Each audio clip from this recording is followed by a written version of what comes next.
Hello and welcome back. So lore reading, we're going to see what we learn by basically exploring and looting Carl Eamon's estate in Denerim, and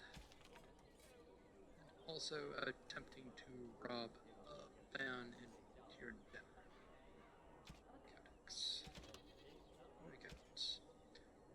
Banorn. Central Ferlin Valley has always been a paradox. No simple band holds more than a few dozen leagues of farmland, yet together they govern a greater territory than all the Terrans and Arls combined. This collection of independent bands is known as the Banorn, and it is the heart of Ferelden politics. No person has ever sat upon the throne of Ferelden without first winning the approval of Banorn. Queen Fiona, who had the misfortune to take the throne in the 18th year of the Steel Age, wrote to the Banorn, "There have been 3 wars this year fought over elopements, 5 fought over wool, and 1 started by an apple tree. It isn't even winter yet." Who would believe that these same bands, now trying so hard to kill one another, just last year united to give me the crown? From Ferelden Folklore History by Sister Petrine, Chantry Scholar.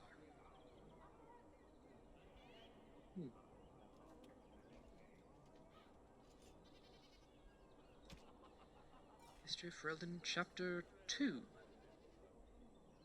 sure why half the 2 is cut off. The occupation of the Darkblood on Ferelden's history. Our people who from time immemorial valued their freedom over all else were forced to bow to Orlesian rule. The Empire declared our elves property and sold them like cattle. Chevaliers routinely plundered freeholds of coin, food, and even women and children, and excused it as taxation. And for 70 years no lands meets were held, for the imperial throne had declared our ancient laws a form of treason. King Brandil was one of those who escaped. He tried to organize the other fugitive lords to retake their land, but Brandil was neither clever nor persuasive, and the nobles preferred to take their chances alone. Ferelden might still be a little more than a territory of the Empire were it not for the fact that his daughter had all the charisma that her royal father lacked. The rebel queen's rule began with a midnight attack on the Imperial armory at Lothering. It was swift and successful, and with their pilfered arms, the rebels began a campaign against the Orlesians in earnest. But the turning point of the war came when a young freeholder joined the Queen's army. The lad, Logain MacTyr, possessed a remarkable talent for strategy and quickly became the favorite advisor of Prince Merrick. The Queen finally died at the hands of Orlesian sympathizers anxious to curry favor with their painted masters, and Merrick took her place as the leader of the rebellion. Logain became Merrick's right hand. Merrick and Logain led the rebels in a new campaign against their Orlesian oppressors, culminating in the Battle of River Dane, where the last Chevaliers in Denerim were crushed, with the capital once more in the hands of the Fereldans. The battle to free our people was finally over, but the battle to rebuild what had been lost had only just begun. From Ferelden Folklore and History by Sister Petrine, Chantry Scholar. Free Marches. The Free Marches are not a kingdom, nor even a nation. In the most basic sense, people from that region dislike even being lumped together as marchers. Rather, they are a collection of independent city-states united only when it suits them. In this respect, they resemble Banorn before the arrival of King Calanhad. Because of this, the Free Marches have no capital, and what passes for a central government exists only sporadically. A sort of landsmeet that convenes only during times of crisis. I arrived in time for the grand tourney while it was on in Tantervale. A remarkable sight indeed. I saw Avar hillsmen test their mettle against Orlesian chevaliers, riders from the Anderfells buying Navaran cavalry horses, and Tevan craftsmen selling their wares to Devinter mages. All of Thetis was on display. From In Pursuit of Knowledge, The Travels of Chantry Scholar TV.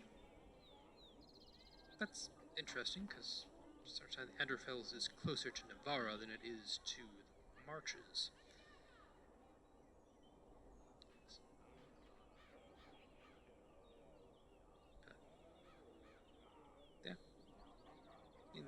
this sort of thing where a lot of places were identified more with, like, their own particular region or city rather than the realm they were ostensibly a part of.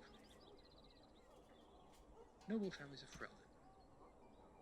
The occupation left empty castles in its wake. Whole families were butchered in the initial invasion, and all those who couldn't or wouldn't bend knee to the Emperor's puppet king were declared traitors and hunted. Many bloodlines ended on chevaliers' blades at dusty crossroads in forest clearings or in freeholds. And then there were the turncoats. To curry favor against their new masters, some nobles took up arms against their brothers. They betrayed and murdered the rebel queen, an act that created even more vacant titles and lands once King Merrick exacted justice. That Ferelden did not fall apart after your legions left is a testament to the strength of King Merrick. The old families still held grudges against those who had sided with the Emperor, and those new families that had been granted titles were viewed as interlopers. The landsmeet that followed Merrick's coronation was tense, to say the least. From Ferelden, Folklore and History by Sister Patrine, Chantry Scholar. Parvuln, the occupied north. In the 30th year of the Steel Age, the first Kunari ships were sighted off the coast of Parvuln in the far north, marking the beginning of a new age of warfare. History calls this the First Kunari War, but it was mostly a one-sided bloodbath, with the Kunari advancing far into the mainland. Kunari warriors in glittering steel armor carved through armies with ease. Their cannons, the likes of which our ancestors had never seen, reduced city walls to rubble in a matter of seconds.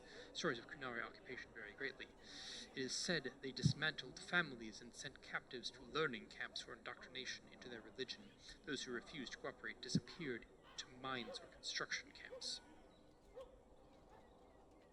For every tale of suffering, however, there is another of enlightenment derived from something called the Qun.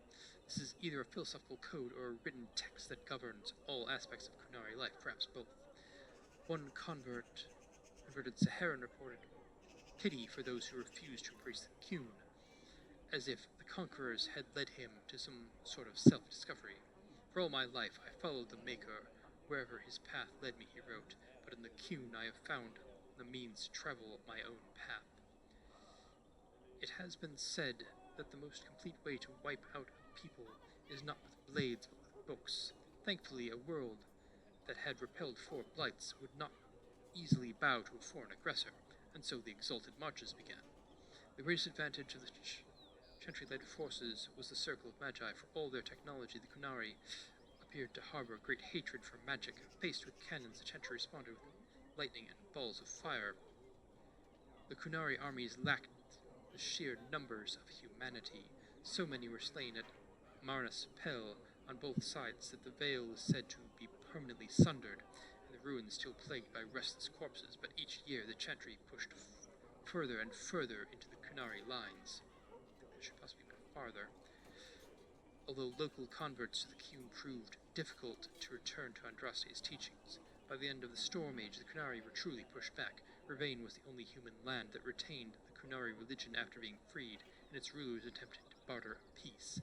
Most human lands signed the Lomarin Accord, except for the Tevinter Imperium. It is a shaky peace that has lasted to this day. From the Exalted Marches Examination of Chantry Warfare by Sister Patrine, Chantry Scholar.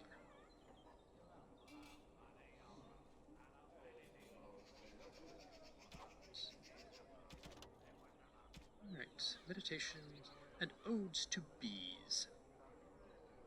O fair damsel of the garden, our lesser of honeysuckle and rose, I humbly beg your gracious pardon for the offence that here arose. Surely your work is far too vital to be interrupted by one like me. I am in no way entitled to earn the notice of a honeybee. I was a fool to pluck that flower for my lady fair. On my honour I swear to bring you dozens more within the hour.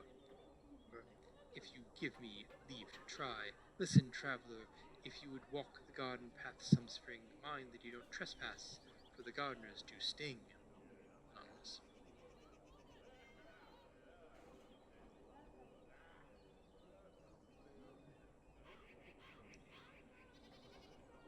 Yep. heard some interesting things about medieval ideas on bees. One of them being that they thought that bees were all male and that the queen was actually a king. And also apparently they'd whisper secrets into the hive, the beekeepers would. Um, and also, if the beekeeper died, someone would go and tell the bees that their keeper had died, and they'd be getting a new keeper, which seems very odd. Modern sentiments, like, oh, they're insects. I mean, they'll probably know you're there, and they can probably sense the vibrations, but unlikely to actually understand what you said. Feast day fish. Fluffy mackerel pudding. 2 stalks celery, 1 green pepper, half a pound of poached mackerel, 1 small onion finely diced, 2 teaspoons mustard, 1 teaspoon salt, half a teaspoon anti-even pepper, 1/8 teaspoon ground mace, a dash of cardamom seed, 2 eggs beaten, 2 eggs boiled and sliced for garnish. This book, found in Harley with a seat, naturally falls open to this page.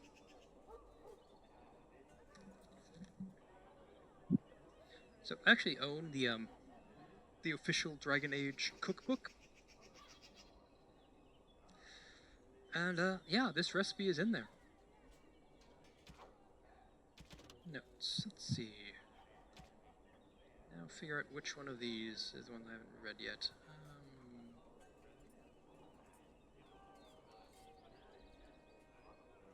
Let's see. 2 low stone age, race, height. I care not for the differences others perceive, but matching your helmet to my tunic for the amusement of standing in line with your new silent sister invited attention where none was desired. I will not suffer your company again. Alison Highover scribbled below.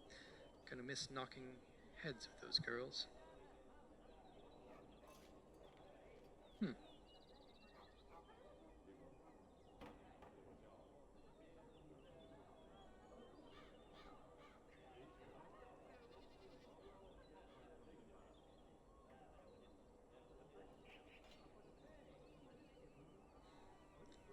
Done again. On pain of death, you are now warned. My father found the letter you previously sent and is watching as I write to tell you our relations are over.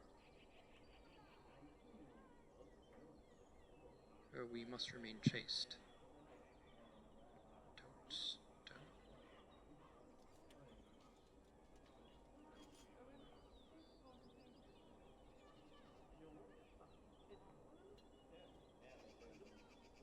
Patricia.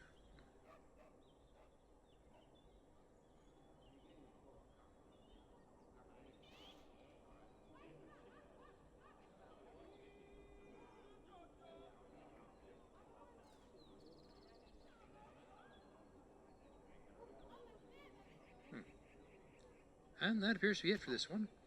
Thank you for watching, do any relevant things with YouTube's buttons, and have a nice day.